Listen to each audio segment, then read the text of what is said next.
अस्सलाम वालेकुम दोस्तों, कैसे हैं आप? Welcome back to my channel. तो आज हम न्यू टॉपिक के साथ हाज़िर हुए हैं। आज हम जानेंगे स्ट्रेस क्या है, इसके कितने टाइप्स हैं, इससे क्या-क्या नुकसानात होते हैं। तो बिना टाइम ज़ाया करे चलें वीडियो को स्टार्ट करते हैं। तो चलो समझते हैं स्ट्रेस होता क्या है। जब हम किसी प्रेशर, चैलेंज या चेंज का सामना करते हैं और हमारा जो नेचुरल रिएक्शन होता है वो स्ट्रेस कहलाता है। ये हमारे माइंड और बॉडी के सिग्नल होते हैं कि कुछ अलग या डिमांडिंग हो रहा है। आमतौर पर स्ट्रेस का मतलब नेगेटिव लिया जाता है, पर असल में स्ट्रेस बहुत तरह के होते हैं। तो सबसे पहले बात करते हैं एक्यूट स्ट्रेस की। ये शॉर्ट टर्म होता है जो किसी भी सडन प्रेशर, फियर या अनएक्सपेक्टेड सिचुएशन की वजह से होता है। ये नेगेटिव भी हो सकता है और पॉजिटिव भी हो सकता है अकॉर्डिंग टू सिचुएशन। ये जो है गुड स्ट्रेस में भी आ सकता है और बैड स्ट्रेस में भी आ सकता है। अब जानते हैं गुड स्ट्रेस क्या होता है। गुड स्ट्रेस को हम यू स्ट्रेस भी कहते हैं। ये वो स्ट्रेस होता है जो हमें मोटिवेट करता है, अलर्ट बनाता है और अच्छा परफॉर्म करने में मदद देता है। फॉर एग्ज़ाम्पल, एग्ज़ाम से पहले थोड़ा स्ट्रेस फ़ील होता है ताकि आप टाइम पर तैयारी करो, है ना? कि कैसा पेपर होगा, ये चीज़ें। जॉब इंटरव्यू का स्ट्रेस होता है, इससे क्या करते हो, तो आप जो है वो अच्छी तैयारी करते हो, ठीक है ना? ऐसे ही इसका बेनिफिट क्या होता है? इससे हमारा फोकस इम्प्रूव होता है, हमारी प्रोडक्टिविटी बढ़ती है, एनर्जी और क्रिएटिविटी जो है वो एक्टिवेट होती है हमारी, और इससे हम गोल अचीविंग में भी अच्छे हो जाते हैं। तो ये यू स्ट्रेस भी जो है वो टेम्पररी होता है और सिचुएशन कंट्रोल होती है इसमें, है ना? अब आप सोचोगे कि जो मैंने एग्जांपल दिए उसमें तो आप नर्वस होते हो, ये स्ट्रेस कैसे हुआ? तो चलो तुम्हारी ये कन्फ्यूजन भी दूर कर देते हैं। देखो, नर्वसनेस और गुड स्ट्रेस दोनों सेम नहीं है, पर कभी कभी दोनों एक जैसे फील होते हैं। गुड स्ट्रेस में पॉजिटिव टेंशन होती है जो आपको मोटिवेशन, फोकस और एनर्जी देती है, जबकि नर्वसनेस एक इमोशन है जो अक्सर लैक ऑफ कॉन्फिडेंस, फेयर या डाउट से आता है। और गुड स्ट्रेस में आप चाहे थोड़ा प्रेशर फील करते हो, लेकिन आप रेडी टू कैपेबल होते हो। और नर्वसनेस में अक्सर आपको लगता है कहीं गलत ना हो जाए या मैं फेल ना हो जाऊं, ठीक है? और ये आपके माइंडसेट से भी कुछ रिलेट करता है। तो मैंने जो है वो ग्रोथ और फिक्स माइंडसेट पर वीडियो बना रखी है, अगर आपने वो नहीं देखी तो वो भी प्लीज़ देख लीजिएगा। इसकी लिंक मैं डिस्क्रिप्शन में डाल दूंगी। देखो, नर्वसनेस ये किसी भी स्ट्रेस टाइप का अर्ली रिएक्शन हो सकता है, बट ये खुद स्ट्रेस नहीं होता। ये गुड और बैड दोनों हो सकता है। गुड स्ट्रेस के वक्त आप थोड़ी जो है वो नर्वसनेस फील कर सकते हो लेकिन अगर आप उस फीलिंग को कंट्रोल करके एक्शन में बदल दो तो वो गुड स्ट्रेस कहलाता है। देखो, नर्वसनेस एक शॉर्ट टर्म फीलिंग है, वो अगर आप उसे हैंडल कर लें तो वो गुड स्ट्रेस में बदल सकती है। इसके बाद हम जानेंगे बैड स्ट्रेस के बारे में और उसके बाद क्रॉनिक स्ट्रेस के बारे में। तो चलें, अब समझते हैं बैड स्ट्रेस क्या होता है। ये वो स्ट्रेस होता है जो ज़िंदगी में प्रॉब्लम्स को क्रिएट करता है। जब स्ट्रेस ज़्यादा हो जाए या लंबा चलने लगे तो ये इमोशनल, मेंटल और फिज़िकल हेल्थ को इफ़ेक्ट करता है। देखो, अगर बैड स्ट्रेस ज़्यादा दिन तक रहे तो क्रॉनिक स्ट्रेस बन सकता है जो हेल्थ के लिए बहुत हार्मफुल होता है। इससे हमें गुस्सा ज़्यादा आता है, हम डिप्रेशन में चले जाते हैं, हमें एंजाइटी फ़ील होती है, नींद नहीं आती, हमें डाइजेशन प्रॉब्लम्स होते हैं और हेडेक का मसला होता है।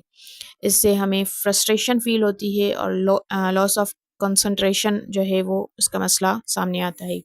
फॉर एग्ज़ाम्पल, अगर हम बात करें, इसमें जो है वो रोज़ के कामों का प्रेशर फ़ील होता है, फैमिली प्रॉब्लम्स या रिलेशनशिप प्रॉब्लम्स आ जाती हैं इसमें, फाइनेंशियल प्रॉब्लम्स, ज़्यादा एक्सपेक्टेशंस और कम रेस्ट, सेल्फ टॉक, नेगेटिविटी, ये सारी चीज़ें जो है वो हमारी हेल्थ को डैमेज करती हैं। तो चलो अब बताती हूँ क्रॉनिक स्ट्रेस के बारे में। जब स्ट्रेस लंबे वक्त तक कंटिन्यूअसली चलता रहे, लाइक हफ्तों, महीनों या कभी-कभी सालों तक भी, तो इसे क्रॉनिक स्ट्रेस कहते हैं। यह स्ट्रेस कभी ब्रेक नहीं लेता और आपका दिमाग और जिस्म हमेशा टेंशन की हालत में रहता है। क्रॉनिक स्ट्रेस धीरे-धीरे बॉडी और माइंड दोनों को अंदर से तोड़ देता है, बिना किसी दिखाई देने वाली इंजरी के। इमेजिन करो, फॉर एग्ज़ाम्पल, ठीक है, एक माँ है जो हर दिन घर के काम, बच्चों की पढ़ाई, हस्बैंड का मूड और लिमिटेड पैसों के प्रेशर में जी रही है। कभी रिलैक्स नहीं होती। कभी खुद के लिए नहीं सोचती, हर वक्त टेंशन में रहती है। वक्त के साथ उसे जो है वो हेडेक, नींद का मसला, गुस्सा, छोटी छोटी बात पे रोना, थकन और हेल्पलेसनेस महसूस होने लगती है। यही होता है क्रॉनिक स्ट्रेस। स्ट्रेस अगर वक्त के साथ ठीक ना हो तो वो क्रॉनिक स्ट्रेस बन जाता है। और क्रॉनिक स्ट्रेस सिर्फ एक फीलिंग नहीं, ये साइलेंट किलर बन सकता है। तो पहचानो और पहले समझो इसे। स्ट्रेस खुद में बुरा नहीं होता, लेकिन अगर इसे समझा ना जाए या कंट्रोल ना किया जाए तो वो ज़िंदगी को मुश्किल बना देता है। तो गुड स्ट्रेस को अपना दोस्त बनाओ और बैड स्ट्रेस को हैंडल करना सीखो। अब बात करते हैं इसके कॉजेज़ की। इसमें 2 तरह के फैक्टर आ जाते हैं, इंटरनल और एक्सटर्नल।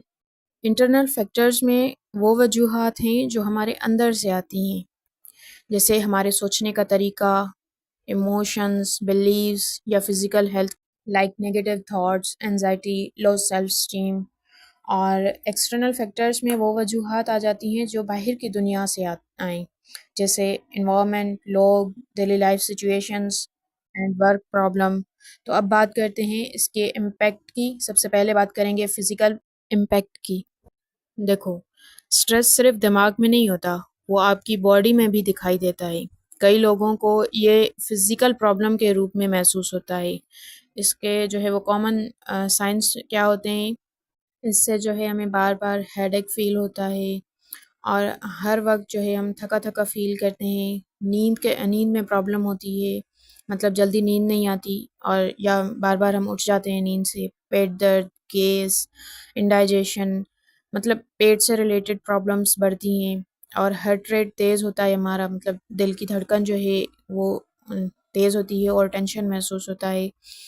मसल और शोल्डर पेन जो है वो होता है, मतलब गर्दन और कंधों में पेन फ़ील होता है। अगर बिना वजह आपका सर दर्द करता है या नींद डिस्टर्ब है, तो शायद आप स्ट्रेस में हो। अब बात करते हैं इसके मेंटल हेल्थ पर इम्पैक्ट की। तो देखो दोस्तों, स्ट्रेस का सबसे गहरा असर होता है हमारी मेंटल हेल्थ पर। जब हम रोज़ किसी न किसी टेंशन, प्रेशर या बर्डन का सामना करते हैं, तो ये ना सिर्फ हमारे दिमाग को थका देता है, बल्कि हम अंदर से टूटने लगते हैं। देखो, स्ट्रेस की वजह से हम हर वक्त फ़िक्र में रहते हैं, छोटी-छोटी बातें भी हमें बड़ी लगती हैं।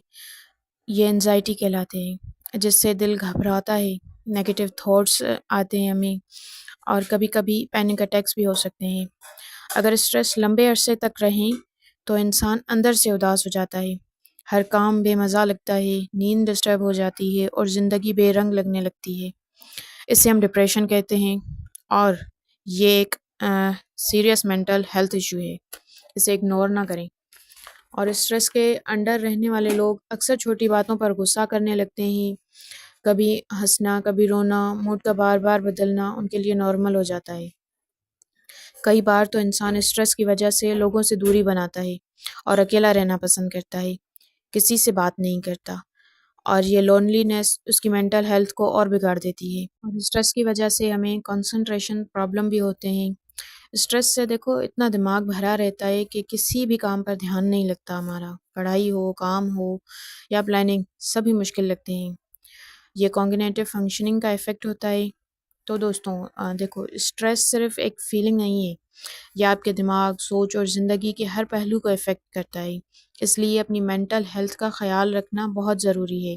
अगर कभी लगे कि स्ट्रेस कंट्रोल से बाहर हो रहा है, तो किसी ट्रस्टेड दोस्त, फैमिली मेंबर या मेंटल हेल्थ एक्सपर्ट से बात करना हमेशा बेहतरीन स्टेप रहेगा।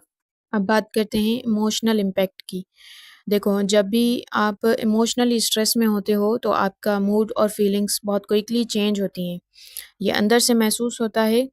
देखो, इससे हमें हर बात पे गुस्सा आता है, हम दूसरों से जल्दी तंग आ जाते हैं, हमें चिड़चिड़ापन महसूस होता है और हमारा दिल घबराता है, बेचैनी महसूस होती है और हर वक़्त उदास रहना, ज़िंदगी का बेमज़ा लगना और ओवरथिंक करना, ठीक है ना? नेगेटिव सोचना और ऐसा लगना कि कुछ सँभल नहीं रहा और कभी खुशी, कभी उदासी, मतलब मूड स्विंग्स।